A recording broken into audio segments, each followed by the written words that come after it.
আরেকটা পক্ষকে দেখি তারা নিজেদেরকে মাস্টার মাইন্ড দাবি করে জুলাইয়ের ক্রেডিটকে নিজেদের পকেটে অবস্থান করতে চায়। কান খাড়া করে শুনে রাখুন, অতীতে আপনাদেরকে বারবার রাষ্ট্রনায়করা এদেশের রাজনীতিবিদরা ব্যবহার করেছে, আপনাদেরকে লাঠিয়াল বাহিনী হিসেবে ব্যবহার করা হয়েছে। আগামী দিনে যারা ক্ষমতায় আসবে তারা অবশ্যই আপনাদেরকে যোগ্য দক্ষ করে গড়ে তুলে ক্ষমতায়ন করা হবে এবং আপনাদের হাতে বাংলাদেশকে তুলে দেওয়া হবে। আমরা জুলাইয়ের প্রজন্ম, আমরা শহীদের প্রজন্ম, আমরা আল্লাহ ছাড়া কারো কাছে মাথা নত করি না। আমরা এই দুনিয়াতে পা রেখেছি শাহাদাতের তামান্না নিয়ে। চট্টগ্রামের আজকের এই ঐতিহাসিক জনসভার সম্মানিত সভাপতি, সম্মানিত প্রধান অতিথি আমিরে জামাত ডাক্তার শফিকুর রহমান, 11 দলীয় জোটের নেতৃবৃন্দ, সাংবাদিক বন্ধুগণ, আইন শৃঙ্খলা নিয়োজিত সম্মানিত সদস্যবৃন্দ এবং শহীদি জনপদ চট্টগ্রামের আমার একান্ত প্রিয় ভাইয়েরা, আসসালামু আলাইকুম রহমতুল্লাহি ওয়া বারাকাতুহু। আপনাদের কি জুলাইয়ের কথা মনে আছে?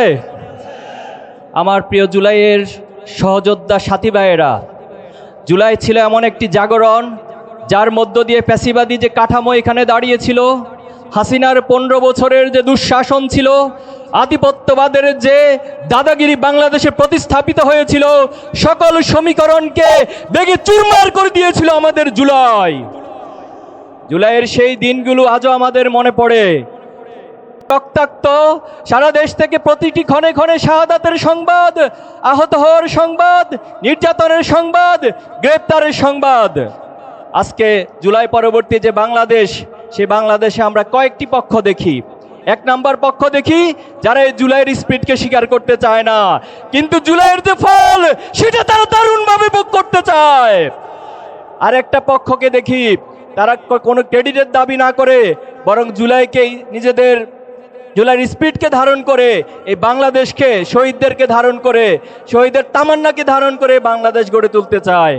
আমরা সকলের প্রতি আহ্বান জানাবো, যদি জুলাই না হতো আজকের এই সমাবেশ হতো না, যদি জুলাই না হতো 2026 সালে কোনো নির্বাচন হতো না, যদি জুলাই না হতো আয়নাঘরগুলো থেকে আমাদের ভাইরা ফিরে আসতো না। এজন্য যারা আগামীকে জুলাইকে ধারণ করতে পারবে তারাই বাংলাদেশকে নেতৃত্ব দিবে। সংগ্রামী উপস্থিতি, আমরা চাই এদেশে কোনো বিভাজনের রাজনীতি না হোক, এদেশে ঐক্যের রাজনীতি হোক। আমরা চাই এদেশে সকলের জন্য সমান অধিকার নিশ্চিত করা হোক, সকলের জন্য ন্যায় বিচার নিশ্চিত করা হোক, এদেশে সকলের জন্য ইনসাফপূর্ণ একটি রাষ্ট্র কাঠামো নিশ্চিত করা হোক। আজকে জুলাই পরবর্তী প্রজন্ম সেই স্বপ্ন দেখে।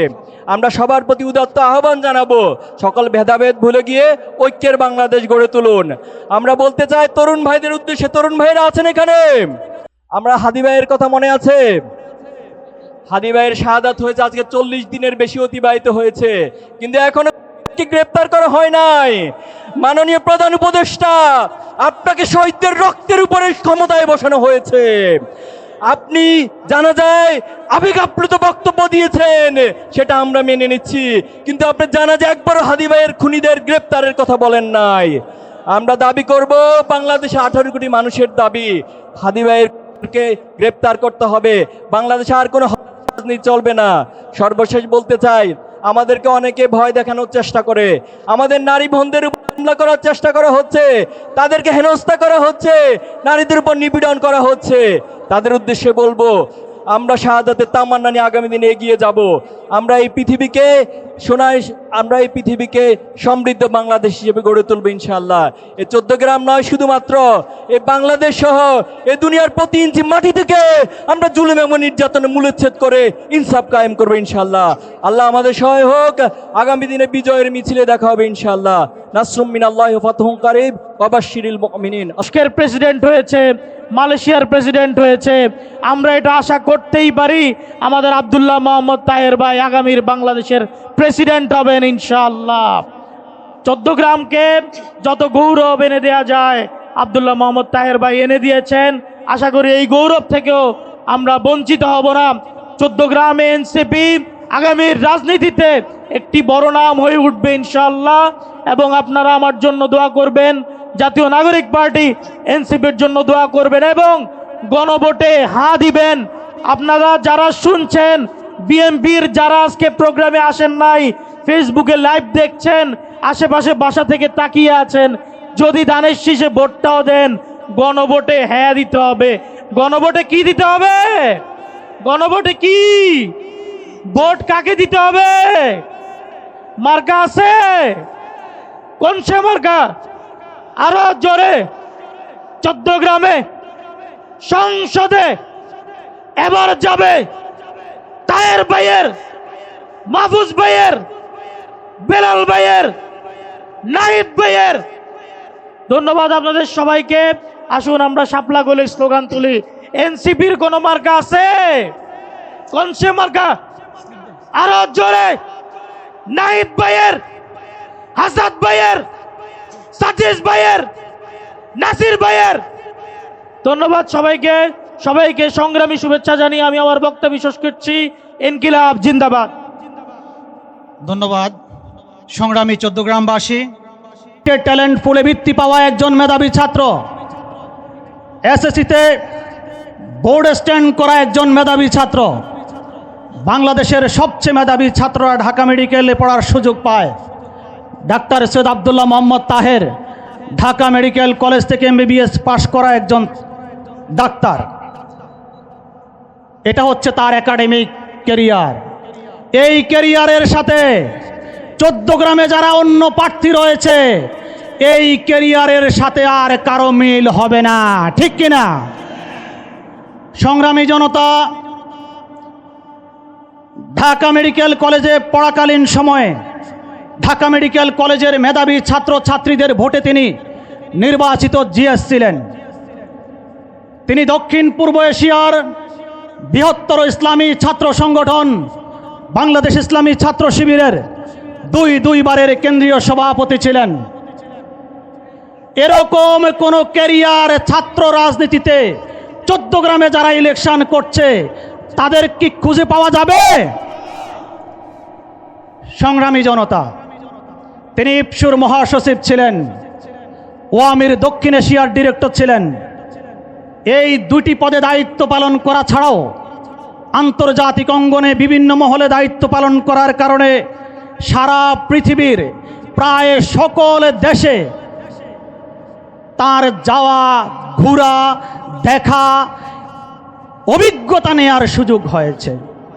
সেই সুযোগ 14 গ্রামে যারা অন্য প্রার্থীরা আছে তাদের কারোই সেই সুযোগ নেই, ঠিক কিনা?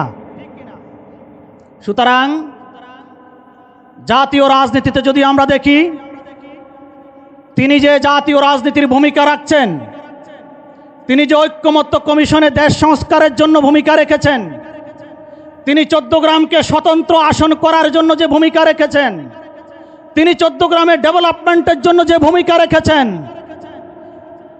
এর সমতুল্য সমকক্ষ 14 গ্রামবাসী আর দ্বিতীয় কোনো রাজনৈতিক নেতাকে দেখে নাই, ঠিক কিনা? এ কারণেই আমরা ডাক্তার সৈয়দ আবদুল্লাহ মোহাম্মদ তাহের ভাইকে বেছে নেব ইনশাআল্লাহ। 14 গ্রামের জনতাকে বলতে চাই, আজকের পর থেকে নির্বাচনের দিন পর্যন্ত আমরা রাত দিন 24 ঘন্টা দাঁড়িপাল্লার সমর্থনে গণজোয়ার তৈরির জন্যে নিরলসভাবে কাজ করে যাব, নিরলসভাবে সংগ্রাম করে যাব। মা বোনদেরকে ঐক্যবদ্ধ করব, কৃষক শ্রমিক মেহনতি মানুষকে ঐক্যবদ্ধ করব, তরুণ প্রজন্মকে ঐক্যবদ্ধ করব, নতুন ভোটারদেরকে ঐক্যবদ্ধ করব। আজকের এই জনসভায় বলতে চাই, প্রবাসীরা এখন ভোটাধিকার পেয়েছে। এই প্রবাসীদের ভোটাধিকারের জন্যে বাংলাদেশ জামাত ইসলামী উদ্যোগ গ্রহণ করে সেটাকে বাস্তবায়নের রূপ দিয়েছে। সুতরাং আজকে 11 দল, আজকে প্রবাসীরা, আজকে গোটা বাংলাদেশ একমুখী হয়ে গিয়েছে। এই মাঠে একজন কেন্দ্রীয় নেতার বক্তব্য শুনেছিলাম, যিনি 14 গ্রামে শাক সবজিতে ভরপুর এরকম উপাধি দিয়েছেন।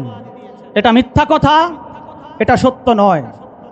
সংগ্রামী জনতা, 14 গ্রামকে যদি স্বপ্ন দেখাতে হয়, আজকে ডাক্তার সৈয়দ আবদুল্লাহ মোহাম্মদ তাহেরের মতো নেতৃত্ব প্রয়োজন।